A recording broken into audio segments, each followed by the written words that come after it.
احمده ونصلي على رسوله الكريم اما بعد فاعوذ بالله من الشيطان الرجيم بسم الله الرحمن الرحيم رب اشرح لي صدري ويسر لي امري واحلل عقدة من لساني يفقهوا قولي۔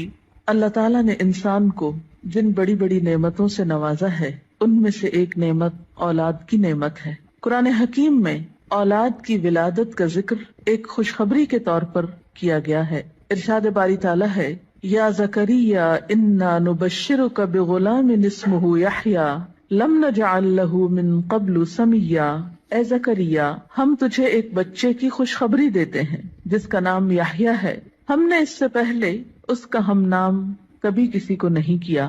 تو گویا اولاد کا دنیا میں آنا انسان کے لیے ایک خوشخبری کی حیثیت رکھتا ہے۔ ایک اور جگہ پر اولاد کو دنیاوی زندگی کی رونق اور زینت کہا گیا ہے۔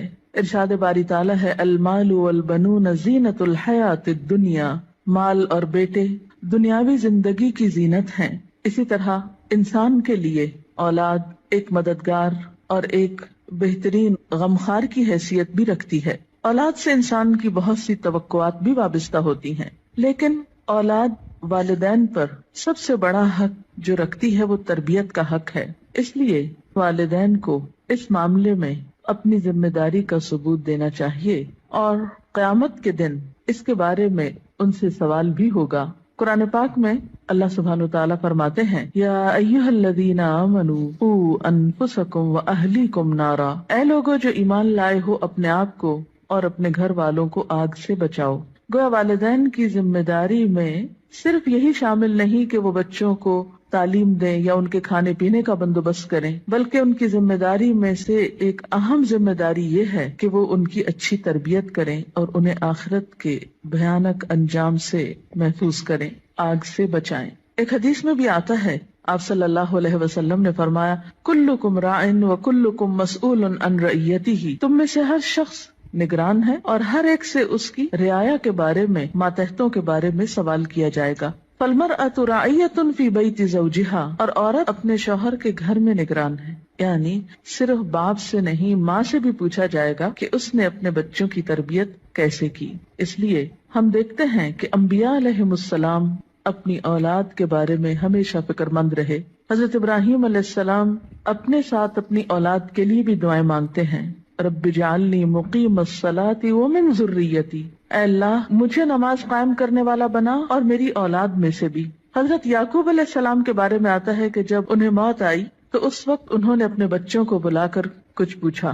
قرآن پاک میں آتا ہے، ام کنتم شہداء اذ حضر یعقوب الموت اذ قال لبنیہ ما تعبدون من بعدی، کیا تم لوگ اس وقت حاضر تھے جب یعقوب علیہ السلام کے پاس موت حاضر ہوئی تو انہوں نے اپنی اولاد کو کہا کہ میرے بعد تم کس کی عبادت کرو گے؟ انہیں اس بات کا فکر نہیں تھا کہ وہ کھائیں گے کہاں سے یا رہیں گے کہاں پر، انہیں فکر یہ تھا کہ میرے بعد ان کی عبادت اور ان کی دین پر چلنے کی حالت کیسے ہوگی۔ اس لیے والدین کے ذمہ یہ بہت اہم کام ہے کہ وہ اپنے بچوں کی آخرت کی فکر کریں۔ اس لیے بچے کی تربیت کا اہتمام اس کی پیدائش کے ساتھ ہی بلکہ اس سے پہلے ہی شروع کر دینا چاہیے۔ بچہ جب ماں کے پیٹ میں ہوتا ہے تو اس وقت وہ ماں کے خیالات اور ماں کی عادات سے متاثر ہو رہا ہوتا ہے۔ اس موقع پر والدین کو خاص طور پر نیک اولاد کے لیے دعا کرنی چاہیے، جیسا کہ قرآن پاک میں آتا ہے، رب ہب لی من لدنک ذریۃ طیبہ، اے میرے رب مجھے اپنے پاس سے پاکیزہ اولاد عطا کر۔ پھر اسی طرح بچے کی پیدائش پر، خواہ وہ لڑکی ہو یا لڑکا، خوشی کا اظہار کرنا چاہیے، اللہ تعالیٰ کا شکر ادا کرنا چاہیے، اس نعمت کو اچھی طرح قبول کرنا چاہیے تاکہ پھر اس کی صحیح طور پر قدردانی ہو سکے۔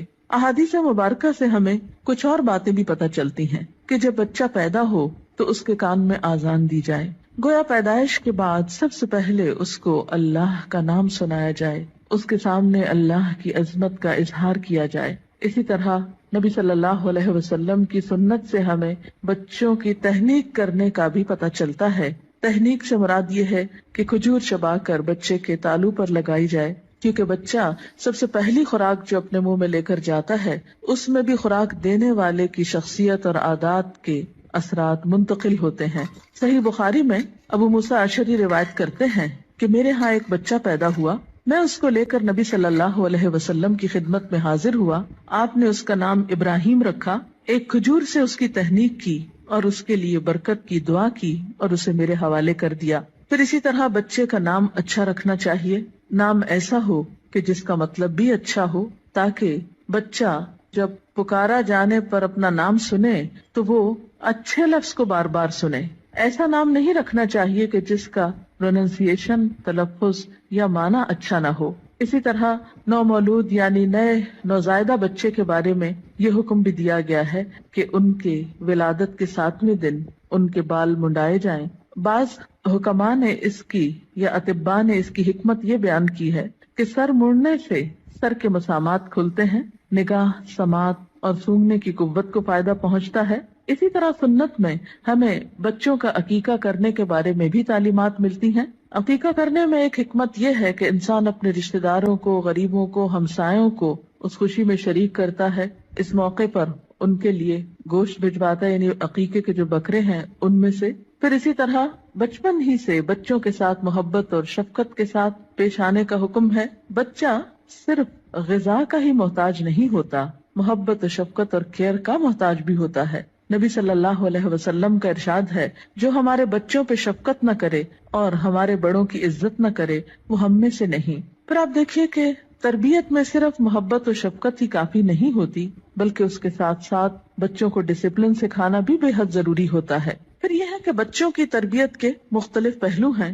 ان کی تربیت میں ان کی ایمانی تربیت، اخلاقی تربیت، جسمانی تربیت، عقلی تربیت، نفسیاتی تربیت،